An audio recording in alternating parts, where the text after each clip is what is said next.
se nós estamos habituados a olhar para a pessoa como um ser biopsicossocial, eu tenho que ter os tais conhecimentos de neurologia, da parte motora, biomecânica, corporal, mas não chega, eu tenho que avançar num conhecimento mais profundo da neurologia para eu conseguir detalhar intervenções específicas de acordo com o desenvolvimento dessa pessoa. Portanto, a pessoa é o centro da mudança e como é o centro da mudança eu tenho que saber isto.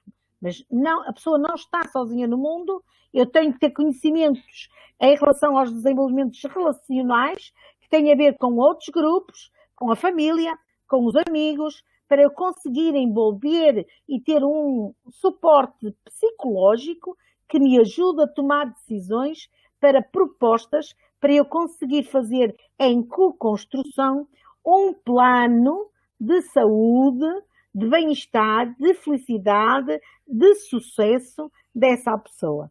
E por isso é que muitas vezes eu tenho que fazer o recurso também ao ambiente. A pessoa não vive fora do ambiente. Então, esta capacidade de aprender não chega. Eu tenho que ter capacidade e tenho que ajudar a pessoa com deficiência a transferir as suas capacidades, a transferir os seus interesses para um sítio diferente. Mas um sítio que esteja de acordo com o seu sucesso, com aquilo que ela quer desenvolver, com aquilo que ela quer atingir. E, portanto, a minha intervenção não é só uma intervenção física, mas é uma intervenção que tem a ver com a comunicação, com o olhar o mundo de uma forma diferente, com a tecnologia, com o sem mundo de tudo que possa aparecer. Por isso é que eu acho que, na minha opinião, um dos aspectos importantes de uma enfermeira de reabilitação é ser treinada na criatividade e na inovação, porque não chega só a ter o conhecimento que advém daqueles aspectos que estão confinados àquilo que habitualmente treinamos na recuperação. Ela tem que ser muito mais transcendente do que a recuperação. E, assim pensando, e para deixar tempo para poderem colocar questões, provavelmente vão-me questionar sobre alguns aspectos e eu vou ficar muito feliz se tiver questões. Eu gostava de tentar fazer aqui uma síntese, que era, para intervir em reabilitação, temos que desenvolver conhecimentos em áreas específicas de situações que dão incapacidade, que dão perturbação no funcionamento das pessoas, porque uma pessoa com perturbações de qualquer ordem, mesmo que seja com a idade que surja essa incapacidade, essa perturbação, provavelmente nós precisamos de trabalhar com ela para fazer com que ela faça uma reconstrução de criar felicidade e bem-estar de uma forma diferente, no fundo, de tentar de uma forma com todo mundo que está à nossa volta, ser feliz, de ter sucesso, mesmo tendo alguma condição diferente. E aqui, quando eu consigo ter isto, mesmo não andando, mesmo não falando, mesmo não ouvindo, mesmo sendo obesa, provavelmente eu estou no caminho da reabilitação.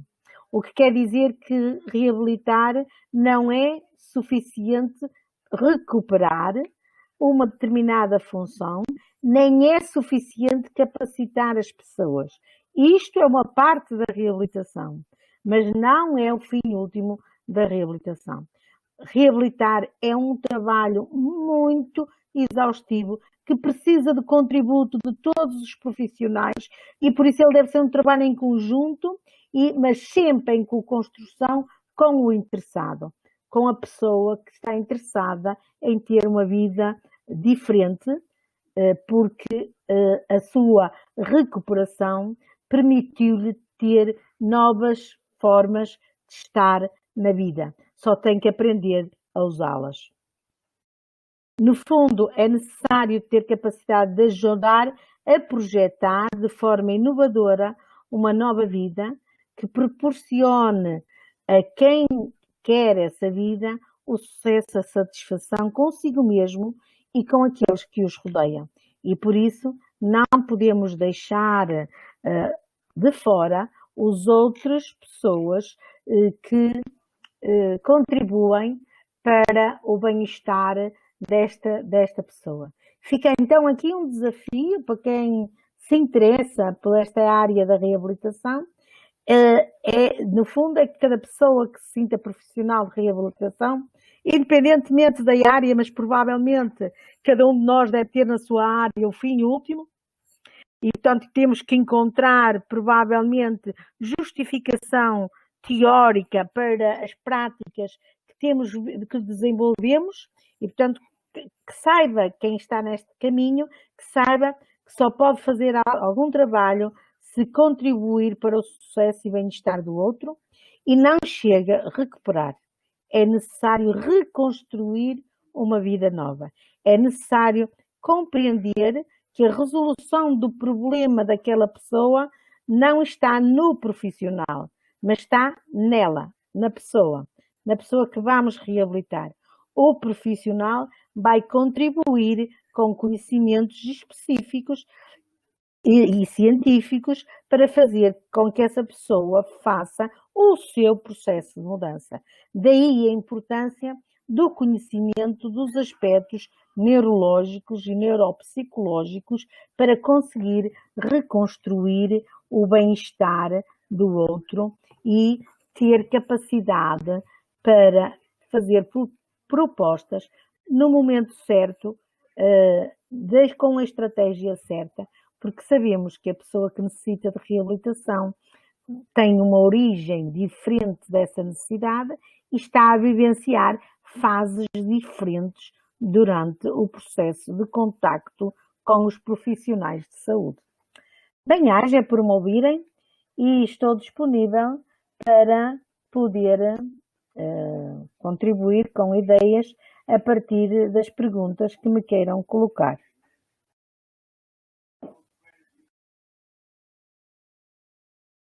Soraya? Será que se ouviu? Sim, Manuela, é que tem um delay de alguns segundos e às vezes ele demora um pouquinho mais. Eu também tentei iniciar minha câmera, pronto. Às vezes demora dependendo da nossa internet. Eu quero agradecer a professora Maria Manuela e enquanto a professora estava falando, eu me lembrei de 2013, quando a gente começou essa conversa, a professora Manuela me chamou lá em Portugal e ali começamos as nossas reflexões e já vão praticamente 7 anos, professora. É motivo de muito, muito orgulho para mim. Nós temos alguns comentários e temos algumas perguntas. O que fica evidente na fala da professora Manuela é que ela resgata um pedacinho de cada teoria de enfermagem para falar de reabilitação. Então, isso mostra que nós não temos algo que embase a reabilitação pura e simples. Eu acho que nesse caminho que nós temos andado juntas, e até quando eu for fazer a minha palestra, é exatamente o que eu vou focar, dando continuidade ao que a professora Manuela começou, né? Porque tem muitos desafios. E em relação às perguntas, professora, uma pessoa pergunta o seguinte: como que ficaria esse componente espiritual na questão da reabilitação, tendo em vista se existe alguma coisa relacionada a isso? Porque a gente já sabe que em outras condições, a própria questão dos cuidados paliativos, do câncer, ou da própria adição do uso de drogas, já existem alguns trabalhos. Aí a pessoa perguntou em relação à reabilitação, se existe algum tipo de trabalho que fale sobre a questão da espiritualidade. Posso responder, Soraya? Sim. Eu não conheço nenhum estudo sobre as questões só da espiritualidade, no que diz respeito a grupos específicos de pessoas, por exemplo, com lesão medular, ou, por exemplo, com lesão cerebral, ou com outro tipo de lesões, não conheço. Os estudos que conheço são de deficiências no abstrato e do contributo do trabalho de trabalhar a espiritualidade com estas pessoas. E muitas vezes, eu gostava de dizer aqui, como enfermeira, a espiritualidade não é a religião,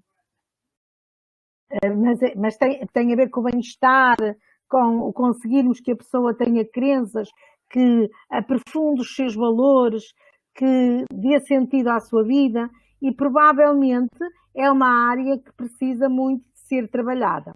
Mas também acredito que se nós conseguirmos, e isto em termos da professora, o que a professora Soraya vai dizer na sua palestra, acho que vai completar esta ideia, nós precisamos de nos situar teoricamente em termos de um modelo ou de uma teoria que embase aqui vem as ideias da reabilitação para tornar mais forte os aspectos quer físicos, psicológicos, espirituais, sociais. Temos que ter aqui qualquer coisa para atingir no futuro e para conseguir ter desenvolvimentos. Portanto, eu não conheço nenhum trabalho com esta especificidade, embora os trabalhos que apareçam genéricos dizem-nos a importância das questões espirituais e de trabalharmos essa área.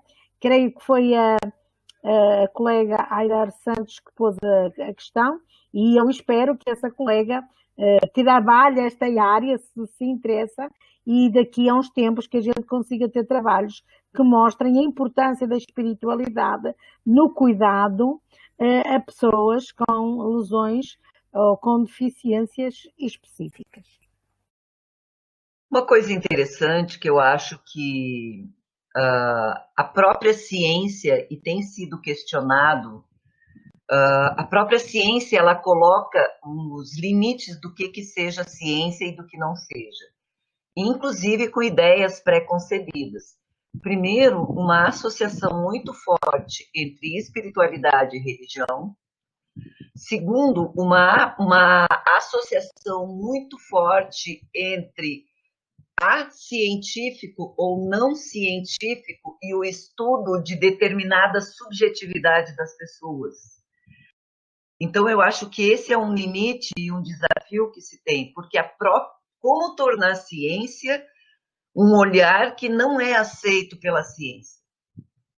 Um olhar que é considerado, estou falando de forma pré-conceituosa, com pré-conceitos de que só é científico aquilo que é mensurável, que é reprodutível e que é visível e palpável.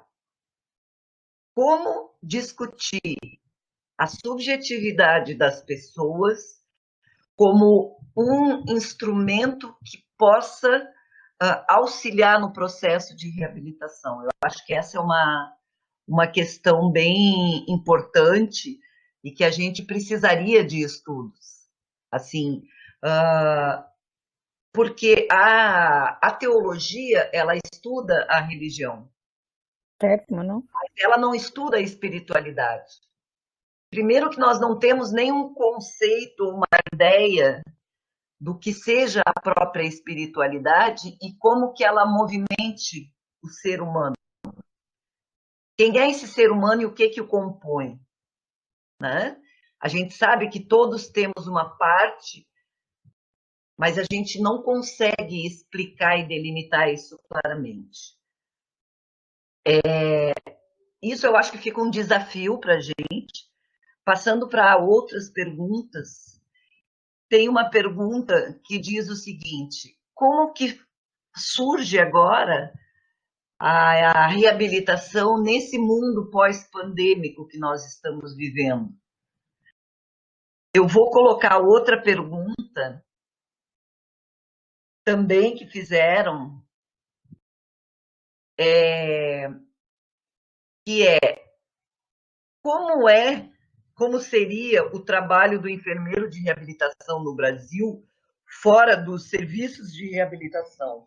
E eu já acrescento, como é o trabalho do enfermeiro de reabilitação nos centros de reabilitação no Brasil? Ele é um trabalho de enfermagem de reabilitação, porque, primeiro, a reabilitação ela é um processo multiprofissional, certo?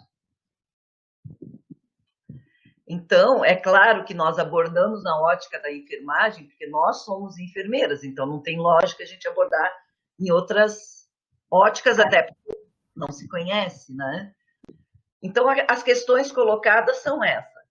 Como seria a reabilitação pós-pandemia, se tem alguma influência, e como seria a possibilidade do trabalho de enfermagem de reabilitação fora dos centros de reabilitação? Bom, eu vou tentar falar, explicar ou tentar dar a minha ideia sobre isto.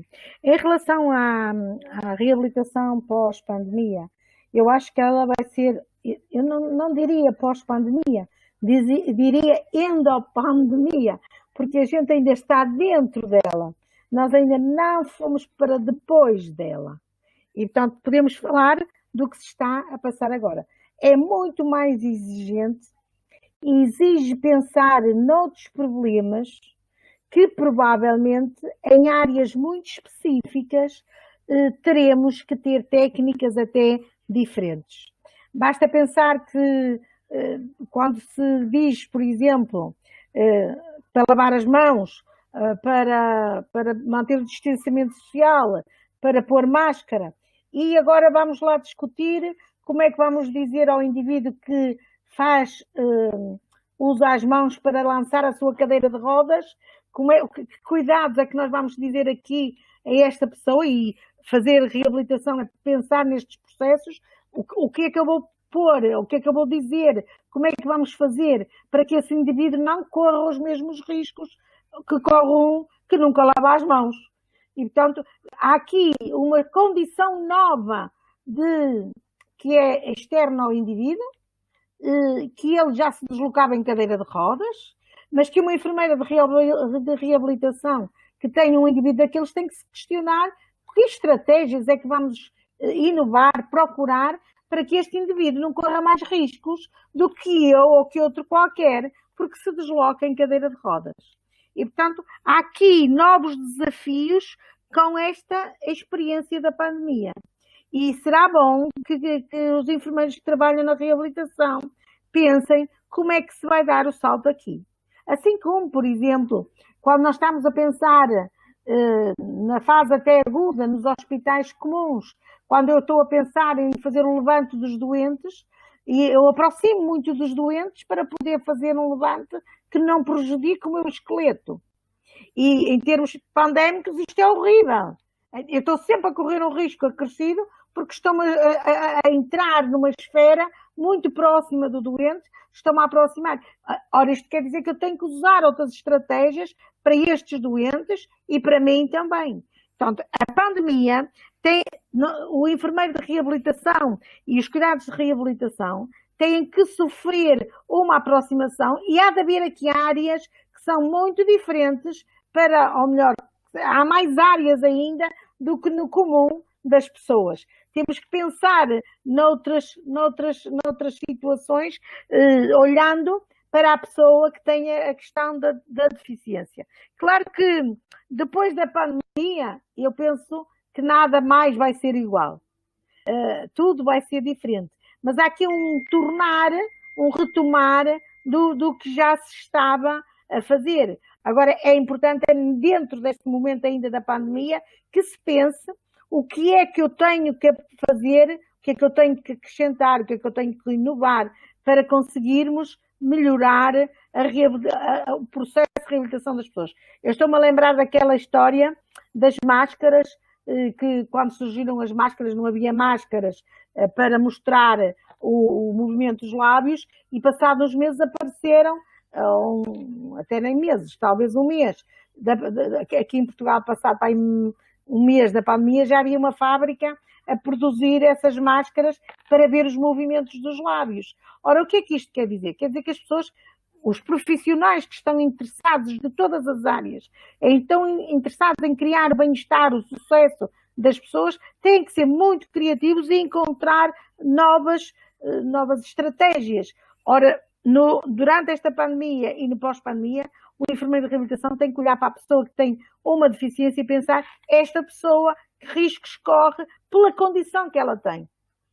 E às vezes nós não somos capazes de olhar para a condição que ela tem. E muitas vezes, como não somos capazes, não fazemos o processo de reabilitação, vamos pôr a pessoa protegida sem ela se reabilitar. E, portanto, acho que é um desafio muito maior para uma enfermeira que trabalha em reabilitação agora, no tempo da pandemia, porque há de haver aqui muita coisa que ainda não está criada e que temos que criar, que temos que inovar para que as pessoas façam face a algumas dificuldades. Isto em relação à primeira. Em relação à segunda, em relação ao trabalho fora dos centros de reabilitação, para mim, e eu peço desculpa às colegas do Brasil, que são muito fortes em termos dos centros de reabilitação, mas o trabalho de reabilitação começa no momento em que a pessoa tem uma dificuldade. E, portanto, não podemos pensar que o trabalho de reabilitação só se faz no centro de reabilitação.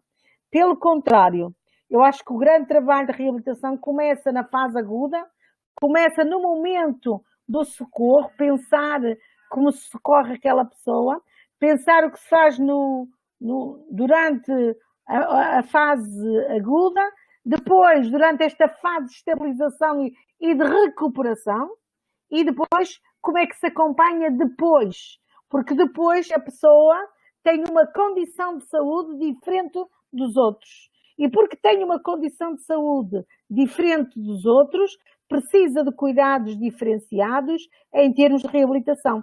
Mesmo que já seja paraplégica há 20 anos, essa pessoa precisa de um acompanhamento diferente, já na comunidade, já no ambiente dele, mas precisa que muitas vezes os profissionais, os enfermeiros, olhem para essa pessoa e para mim faz todo sentido que os enfermeiros de reabilitação também estejam na comunidade, portanto, que estejam nos cuidados agudos, que estejam nos centros de reabilitação, mas também que estejam na comunidade e olhem para as pessoas que têm uma situação diferente para conseguir e para procurar respostas para que essa pessoa continue a ser cidadão. Porque muitas vezes até a própria adaptação da casa, a própria adaptação do ambiente, o não ajudar a resolver problemas que estão à volta dessa pessoa, ninguém está disponível para isto. Não há ninguém que pense que aquela condição daquela pessoa não lhe permite, se não houver alterações no ambiente ou alterações na sociedade, não lhe permite ser igual aos outros. E estamos aqui a falar uma questão que é as enfermeiras de reabilitação têm que ser grandes defensores da igualdade dos direitos dos cidadãos. Não se compreende uma enfermeira que não pense que um cidadão que tem uma deficiência, que tem que ir votar, que tem que participar nas manifestações, que tem que ir a todo o sítio, como vão os outros, e que tem direito a opções. Portanto, para mim, o trabalho que da reabilitação começa desde a fase aguda, e por isso é muito importante aquela questão que eu tentei trazer aqui, que é, eu posso ter um indivíduo na fase crónica que ainda esteja em negação, mas eu posso ter um indivíduo na fase aguda que já avance mais rápido essas fases, ou porque tem mais capacidade, ou porque foi mais acompanhado, ou porque souberam falar com ele, ou porque ele tem um acesso a mais informação. Por vários motivos, ele pode percorrer as fases da doença muito mais rápido e, portanto, eu não posso estar à espera dele ir para o centro de reabilitação para ele começar a reabilitação. Ela tem que começar antes. E quando estou a dizer isto no verdadeiro pensar que nem todos, provavelmente, nem todos os doentes que precisam de ir para os centros de reabilitação o vão, porque não acredito que hajam centros de reabilitação que cubram todas as pessoas que têm deficiência. E quando estou a falar desta deficiência, não estou só a falar nos vertebrodulares por acidentes. Estou a falar nos doentes com ABC, estou a falar nos idosos. Não há centro de reabilitação que resista a tanta gente. E, portanto, não podemos pensar que só os enfermeiros que estão lá nos centros de reabilitação, esses têm o privilégio de ter um laboratório especial para ajudar as pessoas a criar uma condição de vida. Mas há os outros cá fora, os outros que nunca foram ao centro de reabilitação, que têm deficiência e que também têm esse direito de serem reabilitados. Concordo plenamente. E vou só dar um spoiler que eu não podia dar, mas a professora Fabiana Faleiros, o professor William, e eu, junto com alunos nossos, nós fizemos uma pesquisa em relação à questão da quarentena para pessoas com lesão medular. No Brasil, responderam em torno de 200 pessoas, e uma coisa que ficou evidente que as pessoas colocaram, só para reforçar o que tu falou, Manuela, é que, na prática, a quarentena não mudou muita coisa, porque eles já se sentiam excluídos antes da quarentena, pela falta de acessibilidade da própria sociedade. Então, assim, só para reforçar o que tu falasse, e a questão do Covid também, da pandemia, a pandemia, ela está colocando pessoas em reabilitação. Por quê? Porque como um dos mecanismos é a formação de microcoágulos a nível cerebral, acontece que as pessoas fazem trombo cerebral e acabam fazendo um AVC. Claro. Então, é uma demanda maior que teremos depois. Né? Aqui nós estamos, aqui em Portugal, estamos um bocado preocupados com essa questão, mas também com a parte respiratória.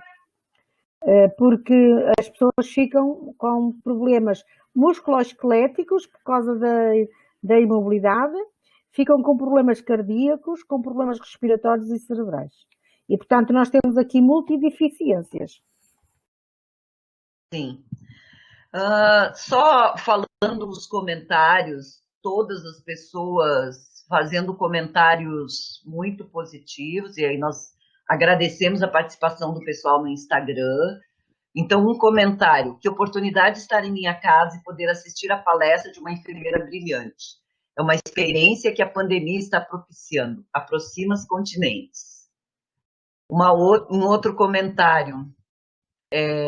Obrigada, professora Manuela, por compartilhar um pouco de sua grande experiência. Ser enfermeiro de reabilitação faz com que a enfermagem expresse realmente o que desde Florence foi proposto para essa profissão. A sua explanação engrandece a enfermagem de reabilitação. E um outro comentário. Em momentos de pandemia, norteia-se a consulta de enfermagem para contribuir com os pacientes tetraplégicos e paraplégicos, condições favoráveis na atenção primária, cuidado e prevenção. Agora, professora, chegando quase no final do nosso tempo, tem mais uma pergunta, que é: como tu percebe a reabilitação das pessoas com deficiência intelectual na sociedade, visto que já possuem uma situação de desvantagem inata? Em relação às pessoas com deficiência intelectual, eu não trabalho essa área e, portanto, sinto-me muito incapaz para responder a esta questão. Creio que essa é uma área muito específica e que exige, se é verdade que a enfermeira de reabilitação por lesões neurológicas centrais ou de vertebro-medulares, as pessoas com lesão da parte do cerebral frontal ou com lesões como a questão da paralisia cerebral trazem um acrescer de necessidades de reabilitação. Não tenho dúvida que estas pessoas precisam da mesma reabilitação que as outras pessoas, mas precisa-se ter conhecimentos diferentes, mais específicos, para levar estas pessoas a desenvolverem-se, terem uma vida, a participarem na sociedade, e portanto eu não posso responder muito em relação a essa pergunta, porque não é a área que eu geralmente estudo. Bom, no próximo Talk Science tem a Lisiane Bonatelli, que é mestranda, é pedagoga, e é a coordenadora da PAI de Florianópolis, que ela vai tocar nessa questão. Agora, a única coisa que eu acho que é bom a gente pensar, levar em consideração, é que muitas vezes a nossa capacidade, que é dada muito por enquadramento do que é científico ou não, ela não possibilita o florescer de muitas pessoas que poderia ocorrer se a gente tivesse um olhar mais ampliado. Eu me lembro disso, eu penso nisso quando eu vejo pessoas com Down formando e tendo profissões e tendo vidas próprias e tocando a própria vida dela. Professora, tem mais alguma coisa que tu queira falar? Não, eu só queria agradecer esta oportunidade. Aqui eu penso que, e agora esta última pergunta pôs-me aqui a pensar, que é uma enfermeira de reabilitação tem que também pensar nos processos, como é que faz os processos para que a pessoa tenha autonomia. E às vezes a condição de ter autonomia não é fácil em determinadas patologias de se conseguir que a pessoa seja autónoma. Provavelmente há muito ainda que estudar para nós dizer que temos uma enfermeiras de reabilitação no verdadeiro sentido da sua concepção, que é levar as pessoas a serem autónomas, felizes, com sucesso e terem o bem-estar. Não tinha mais nada para acrescentar. Bom, então nós estamos sendo absolutamente pontuais, começamos pontualmente, terminamos pontualmente. Eu queria agradecer muitíssimo a professora Maria Manuela, que é uma parceira de longa data, e temos muito tempo pela frente juntas ainda. Nós fazemos pesquisa juntas, fizemos e continuaremos fazendo, né, Manuela?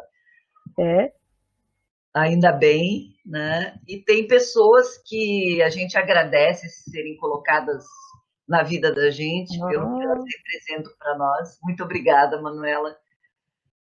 E agora nós vamos para o intervalo, são 30 minutos, às 15h30 nós voltamos com o Talk Science, certo, gente? No Talk Science nós teremos um debate sobre a questão da emocionalidade e vai entrar a questão da espiritualidade também, que eu já vi a professora Maria Salomé falando. Tchau para vocês, até daqui a pouco.